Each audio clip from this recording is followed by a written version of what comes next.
এই জন্য রব এমন একটি শব্দ, আল্লাহ তাআলা সেই আলমে আরওয়ার মধ্যে আল্লাহ তাআলা তার রুবুবিয়তের স্বীকৃতি আমাদের কাছ থেকে নিয়ে নিয়েছেন। মহান আল্লাহ তাআলা আলমে আরওয়ার মধ্যে আমাদেরকে প্রশ্ন করে বলছিলেন, আলাস্তু বিরাব্বিকুম, আমি কি তোমাদের রব নই, আমি কি তোমাদের প্রভু নই? সুবহানাল্লাহ। আলমে আরওয়ার মধ্যে সমস্ত রূহগুলোকে বলছিলেন, আলাস্তু বিরাব্বিকুম, আমি কি তোমাদের রব নই? সেদিন সমস্ত রূহগুলা সেদিন এক বাক্যে বলেছিল, ক্বালু বালা, কেন নয়, হ্যাঁ অবশ্যই আমরা সাক্ষ্য দিলাম আপনি আমাদের রব। সুবহানাল্লাহ। সেদিন ফেরাউন, নমরুদ, হামান, আবু জেহেল সবাই এক বাক্যে বলেছিল, ক্বালু বালা, আমরা সাক্ষ্য দিলাম আপনি আমাদের রব। দুনিয়ার জমিনে এসে তারা সেই রবকে মেনে নিল না। মুসা আলাইহিস সালাম যখন ফেরাউনের কাছে গিয়ে বলল, এক রবের ইবাদত করো, এক রবের উপরে ঈমান আনো, সে বলে ওমা রব্বুল আলামিন, রব্বুল আলামিন আবার কি? আলমে আরওয়ার মধ্যে স্বীকার করে আসছে যে আপনি আমাদের রব, আর দুনিয়াতে এসে বলে ওমা রব্বুল আলামিন। মুসা, কোন রবের কথা বলছো? রব্বুল আলামিন আবার কি? বরং সে রবকে স্বীকার করলো না। সে রবকে স্বীকার না করে সে নিজেকে দাবি করতে শুরু করলো, আনা রব্বুকুমুল আলা, আমি তোমাদের বড় রব, আমি তোমাদের প্রভু। সে নিজেকে রব বলে দাবি করতে শুরু করলো। সম্মানিত উপস্থিতি, এই জন্য দুনিয়ার জমিনে যত নবী এসেছেন সমস্ত নবীরা এক রবের দিকে মানুষকে আহ্বান করেছেন, এক রবের গোলামি করতে বলেছেন। এই জন্য নবী ঈসা আলাইহিস সালাম কুরআনুল কারীমের মধ্যে এসেছে, ঈসা আলাইহিস সালাম তার উম্মতদেরকে বলেছিলেন, রব্বি ওয়া রব্বাকুম, এমন রবের ইবাদত করো যিনি আমারও রব, যিনি তোমাদেরও রব। সুবহানাল্লাহ।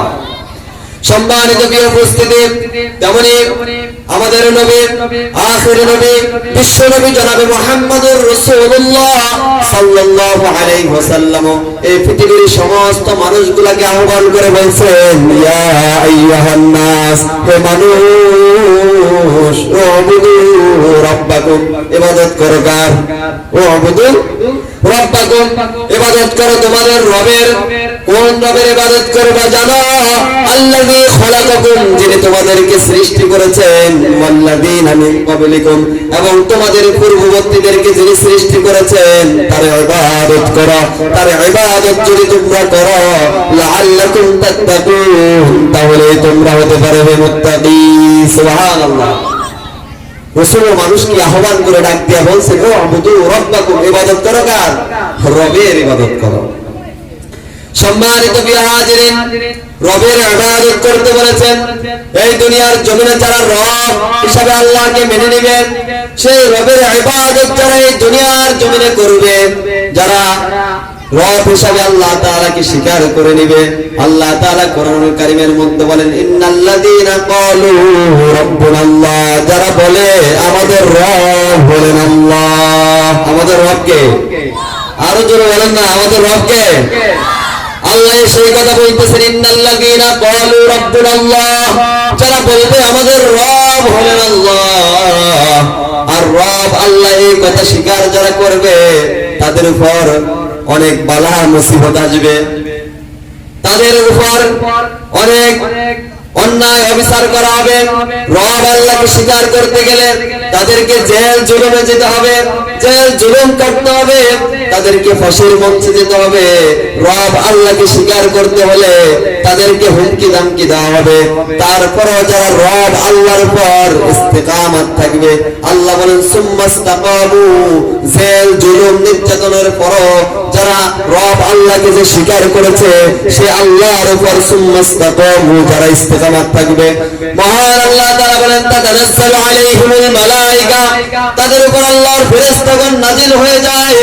আল্লাহ তাআলার ফেরেশতাগণ নাজিল হয়ে বলে, আল্লাহ তাখাফু, তোমরা ভয় পেও না, ওয়ালা তাহজানু, তোমরা চিন্তিত হও না, ওয়া আবশিরু বিল জান্নাতিল্লাতী কুনতুম তুআদুন, সেই জান্নাতের সুসংবাদ গ্রহণ করো যার ওয়াদা করেছেন কে? এই জন্য দুনিয়ার জমিনে যারা রব আল্লাহকে স্বীকার করবে, রব আল্লাহর হুকুম মতো নিজের জীবন যাপন করবে, মরার পরে যখন ফেরেশতারা এক নাম্বার প্রশ্ন করবে মার রব্বুকা, তোমার রবকে, সেদিন সেই ব্যক্তি বলবে রব্বি আল্লাহ, আমার রব বলেন আল্লাহ, সুবহানাল্লাহ। তাহলে রব্বি আল্লাহ এই কথা মরার পরে ফেরেশতাদের প্রশ্নের জবাব যদি দিতে হয়, তাহলে দুনিয়ার জমিনে সেই রবের ইবাদত করা দরকার আছে না নাই? সেই রবের হুকুম মানা দরকার